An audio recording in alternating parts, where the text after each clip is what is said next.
comme on l'a déjà exposé, c'est que nous ne savons d'Allah que ce qu'il a voulu qu'on sache. C'est-à-dire, c'est les attributs qu'on sait, ce n'est pas tous les attributs divins. Les noms qu'on sait, ce n'est pas tous les noms divins. Mais ce que Dieu a voulu qu'on sait de ses noms et de ses attributs. C'est pour cela, dans le dua, enseigné par le prophète sallallahu alayhi wa sallam, il est dit أو استأثرت به في علم الغيب عندك أسألك بكل اسم هو لك سميت به نفسك. Je te demande par tout nom par lequel tu t'es nommé. Personne n'a nommé Dieu, c'est Dieu qui s'est nommé. سميت به نفسك أو أنزلته في كتابك. Donc tu l'as révélé dans un de tes livres. أو علمته أحدا من خلقك. Tu l'as enseigné à quelqu'un, une de tes créatures. Et les créatures d'Allah, nul ne connaît leur nombre. Hein? Subhanah. Il n'y a pas que les humains ou les anges. Ça, c'est... أو علمته أحدا من خلقك أو استأثرت به في علم الغيب عندك. Ou bien, tu l'as conservé, réservé dans ton savoir voilé, auquel nul ne peut accéder. Donc, c'est-à-dire, il a des noms qui n'ont pas été dévoilés. Subhanah.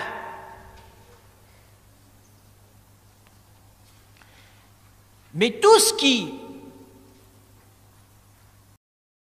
donne le sens de la perfection, certes, Allah subhanahu wa ta'ala est le parfait.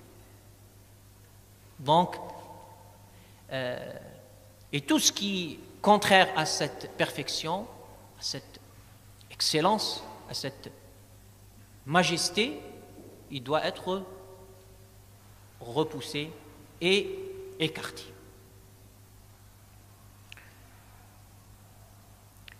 Les savants ne vont pas nous expliquer dans le thème de l'Aqidah tous les noms divins et tous les attributs divins.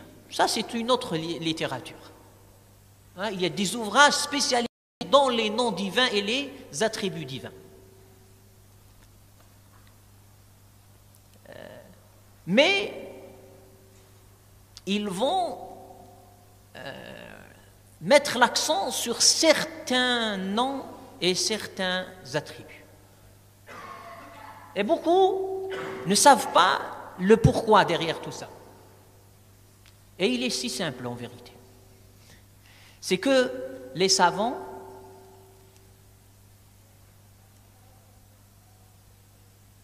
par leur compréhension et la tradition transmise, ils savent qu'il y a des noms et des attributs divins qui sont nécessaires pour que l'être humain croit en Dieu, l'unique. Et que on ne peut croire à un Dieu si, entre parenthèses, ce Dieu n'a pas cette qualité, cet attribut. Pourquoi? Parce que, d'office, c'est un manquement. La vie. Dieu est vivant. Est-ce qu'on peut imaginer un Dieu qui n'est pas vivant? Donc, ça va de soi.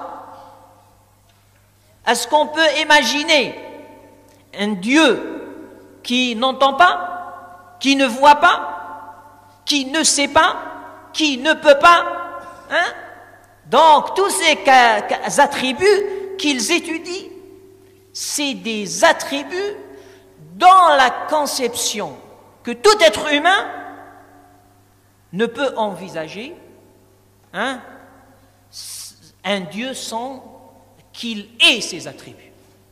Mais tous ils savent que les attributs, comme je viens de les dire, ils sont en nombre inconnu par les humains. Et ceux qu'on connaît, ils sont au-delà de ces attributs nécessaires à la divinité. Et ces attributs sont présentés par les textes. C'est-à-dire celui qui n'est pas croyant, musulman, ne se poserait pas la question, on va dire, que Dieu n'a pas ça. Je vais vous dire un exemple. Allah subhanahu wa ta'ala, il se présente, comme il le dit Cheikh,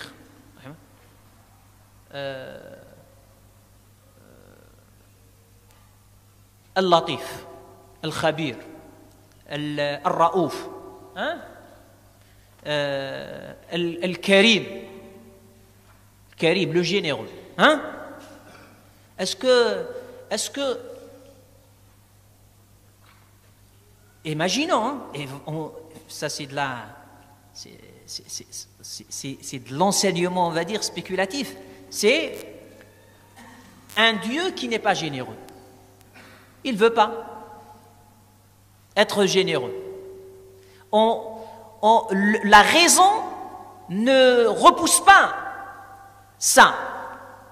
Ce n'est pas un attribut nécessaire dans la croyance à un Dieu. Par contre, un Dieu qui ne sait pas, ça ne peut pas être un Dieu. Donc, ce qu'ils vont évoquer, ce n'est pas tous les attributs divins, mais ils vont se focaliser sur ce qui est nécessaire dans la croyance au divin, à un Dieu unique. C'est pour cela que quand vous ne trouverez pas, vous allez lire par exemple les livres de théologie, vous allez plein d'attributs divins, ils ne sont pas évoqués. Est-ce que les savants ne savaient pas ces attributs divins? Ils ne croyaient pas que Allah est latif, que Allah il est généreux, que Allah... Hacha. S'ils remettent ça en question, ce n'est plus des musulmans, parce que le Coran, la Sunna, ils le disent. Mais pourquoi ils traitent dans la science de l'aqidah de certains certains attributs? C'est parce que tout être humain, s'il veut connaître et reconnaître le Créateur, il ne peut concevoir cela sans ses attributs. Est-ce que c'est clair cette notion? Et Cheikh rahimahullah, il cite certains attributs d'où on comprend que il veut nous dire que tout ce qui est transmis fait partie du credo de notre croyance. Ce n'est pas que ce qui est nécessaire rationnellement à la divinité. C'est pour cela qu'il cite l'exemple de Khabir.